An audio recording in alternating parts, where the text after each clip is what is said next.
Assalamualaikum, perkenalkan sebelumnya saya Suci Amalia Zahra dengan NIM A1S1230034. Izin Pak, di sini saya membuat video book report hasil wawancara saya untuk memenuhi tugas mata kuliah evaluasi diagnosis kesulitan belajar yang diampu oleh Bapak Muhammad Hamdi SPD MPD.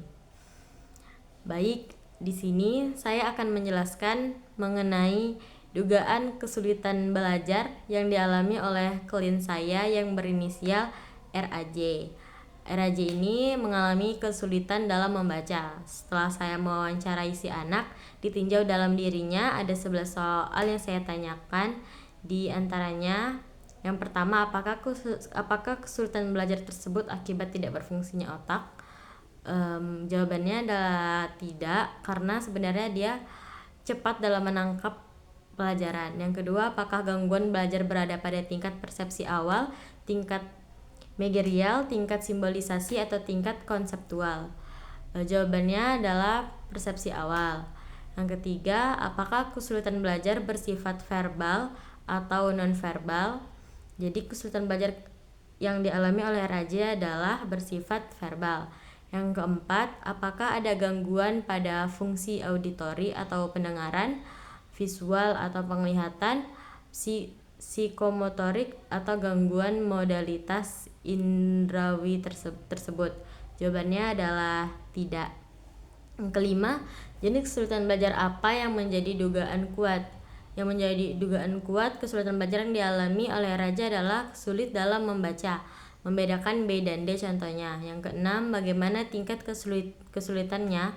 Tingkat kesulitannya sedang. Yang ketujuh, apakah ada gangguan somatogen atau penurunan prestasi karena gangguan fisik atau penyakit kronis? Jawabannya tidak ada. Nomor 8, apakah ada keterlambatan perkembangan kepribadian atau kematangan sekolah yang terlambat, kurang tanggung jawab, atau ketergantungan pada orang tua, atau infantilism atau kekanak-kanakan? Jawabannya tidak.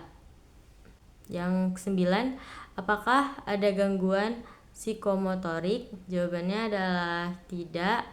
Yang ke-10, apakah ada gangguan karakteropati atau kemalasan menganggap segala sesuatu mudah, suka menunda-nunda pekerjaan, atau prokrastinasi?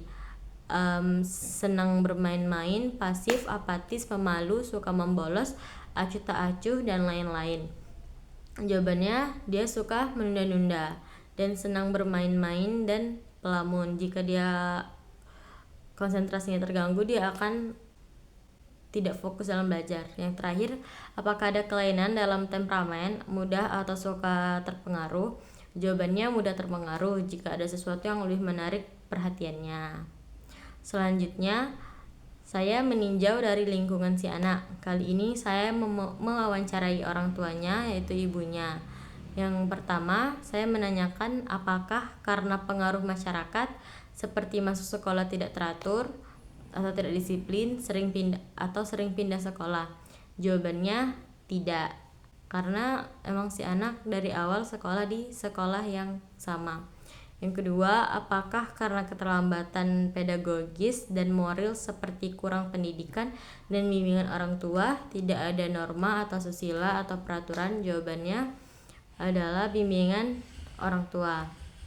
Yang ketiga, apakah karena kesehatan, alasan mendidik neurotis seperti pendidik yang terlalu banyak menuntut, terlalu melindungi, memanjakan, atau orang tua yang kurang konsisten?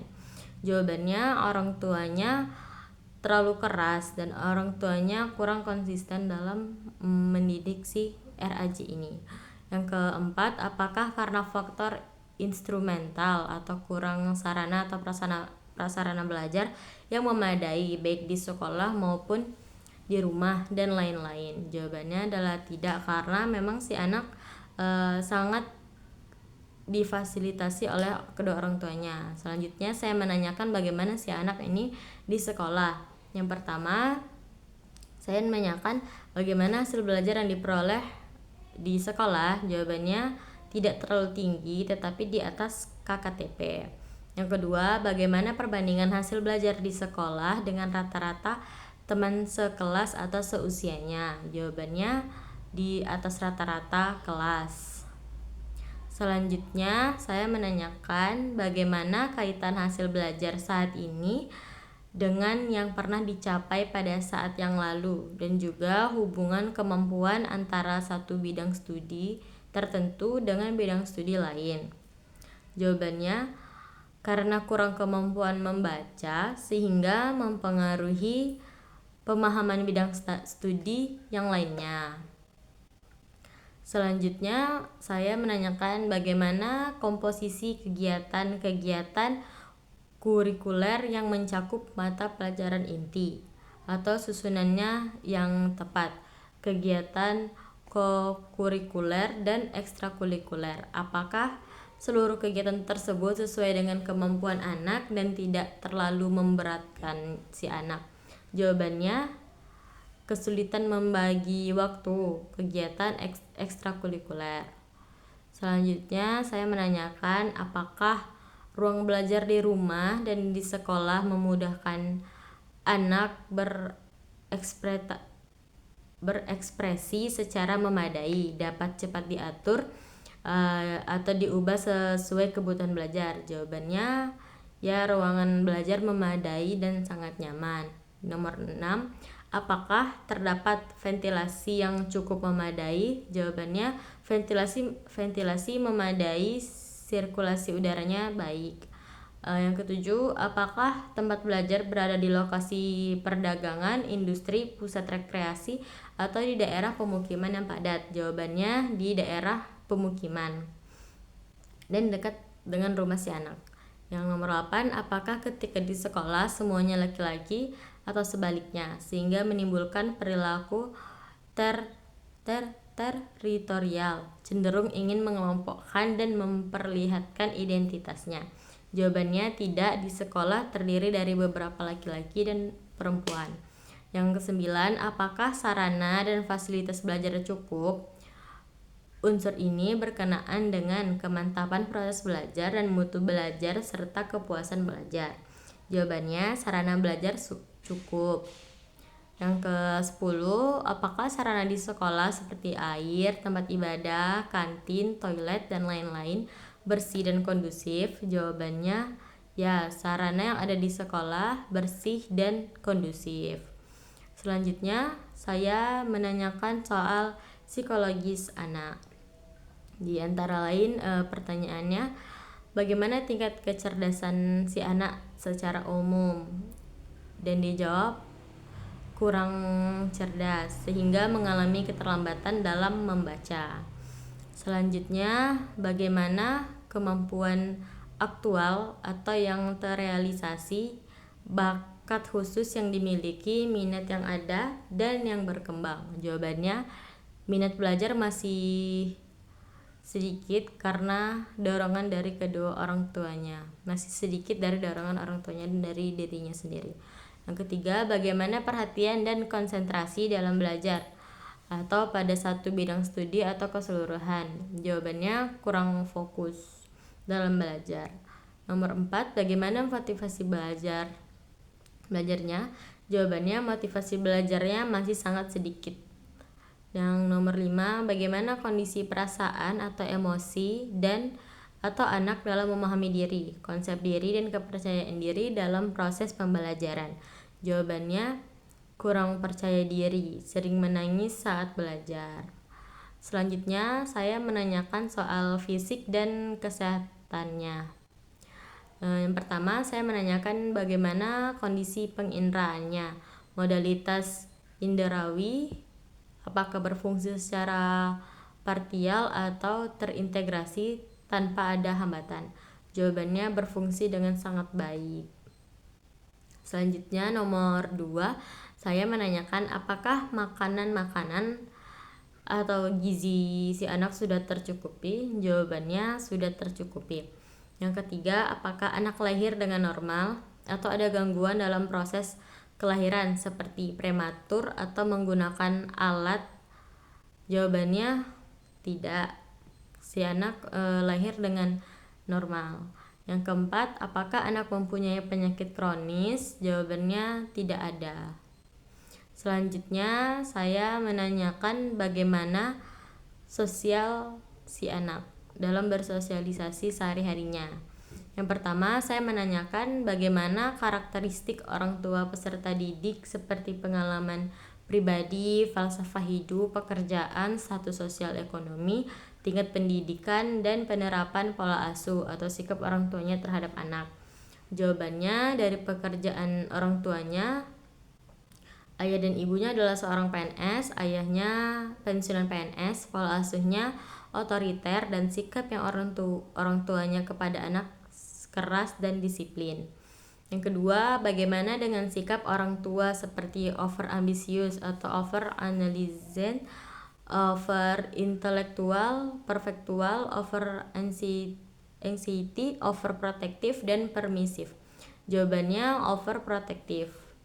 Yang ketiga, apakah ayah anak termasuk orang yang suka bekerja keras, ulet, bergaya santai, konsisten, jujur, loyal, dan lain-lain, yang berimplikasi kuat terhadap menyesuaikan diri anak secara sosial juga dalam proses pembelajaran?